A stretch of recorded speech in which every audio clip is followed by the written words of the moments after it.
About a year ago, I traveled to Frankfurt to see the unveiling of a design icon, namely the SLS AMG. This year, I went somewhere else, namely to France. Bienvenue in Paris. And here I am to see the second generation of the CLS being unveiled. So follow me and let's have a peek at what it looks like in real life.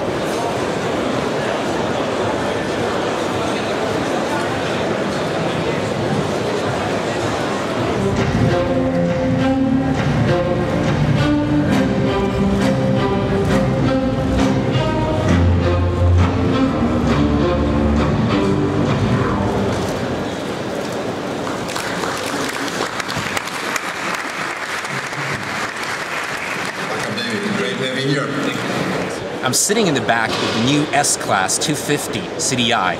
This is the first S-Class with a 4-cylinder engine. And one would think, wow, that's way too small for this big car. But it actually isn't. It does have enough horsepower and torque to bring this car up to 240 kilometers per hour and takes it up to 100 km in about 8-something seconds. Now the greatest advantage is, of course, you save hell a lot of fuel. And as we are all eco-friendly, well, it's a good start. Now, also, in this car, there has been a design change. Namely, Gordon Wagner's design meets another design icon, namely Apple's iPad. And guess what? The docking station here contains 2 iPads, and look what the favorite on the iPad is here in Paris.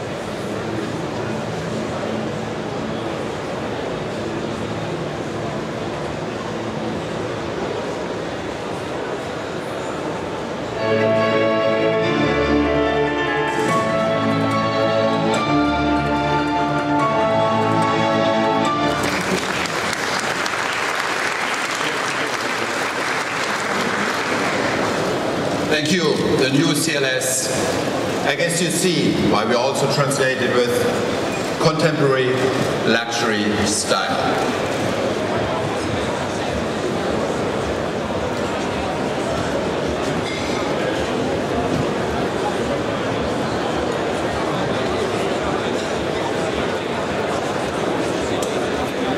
The new CLS has maintained all the beauty of the line of the former CLS. The curves are there, the small windows are there, and the feeling that you are really wrapped in a tight glove are there. I think this is a second generation of a modern classic, and I'm going to love it.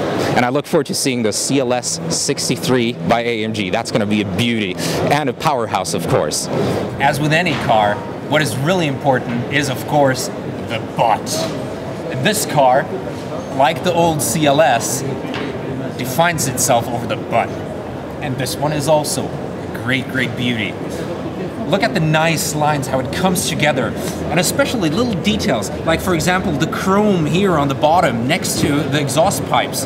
Very, very nice. And one little detail that I noticed while kneeling here is another brake light.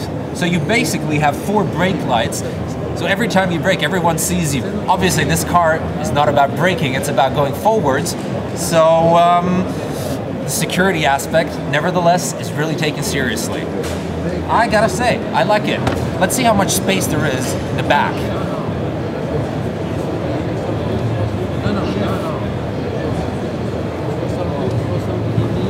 Having driven the E-Class Coupe with the intelligent light system, I was thoroughly impressed by the light. It shines right ahead of you. I mean, it's literally shining up a whole stadium if necessary. This car has an innovation. It has all LEDs added to the intelligent light system. That must be an incredible improvement, as these lights go up to 10,000 hours without needing replacement. Not bad at all. I will let that shine up my night sometime. I'm finally sitting in the cockpit of the CLS. And what's my verdict? Well, I think this is the cockpit which I want to be sitting in when flying down the Autobahn. This cockpit is elegant, sophisticated, yet never complicated, and it has all the necessary tools that you need. Steering wheel, very elegant, has all the functions. Now it has gone a little bit square and we're from the round. Beautiful. The grip is nice. Yet in the CLS, everything has an added refinement to it.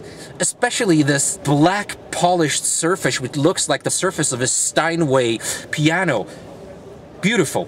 One of the things that I notice about the CLS, and I hope this is a line that Mercedes will follow in the future, is that the metal here inside, the buttons on the dashboard and on the steering wheel really are metal, feel like metal, and look like metal. Great, great stuff. Although the CLS is a car which you want to ride in the front, especially behind the wheel, it's not a bad thing sitting in the back. Actually, it's a real 2+2 seater. It's separated by the middle tunnel, and after such a long day, I really do feel comfortable here. The seat hugs you, it's comfortable, it's large enough, you have enough space for your feet. Although I'm not the tallest person, nevertheless, I do feel good here. And could I imagine traveling long distance in the back? Yes, easily. And it's a cozy feeling. That I find very important. Not only the visible changes have really influenced this car, but actually the invisible stuff. A lot of aluminium has been used on this car, like the hood, for example, the doors, and each door weighs actually 24 kilograms less than a standard door. So this, of course, saves a lot of weight, making this car lighter, more nimble, which is a great, great thing. Also, the aerodynamics have been improved considerably, which also should save a lot of fuel. That goes very well in line with Mercedes' eco-friendly approach, which I, and pretty much everyone, should really greet with a big thumb up.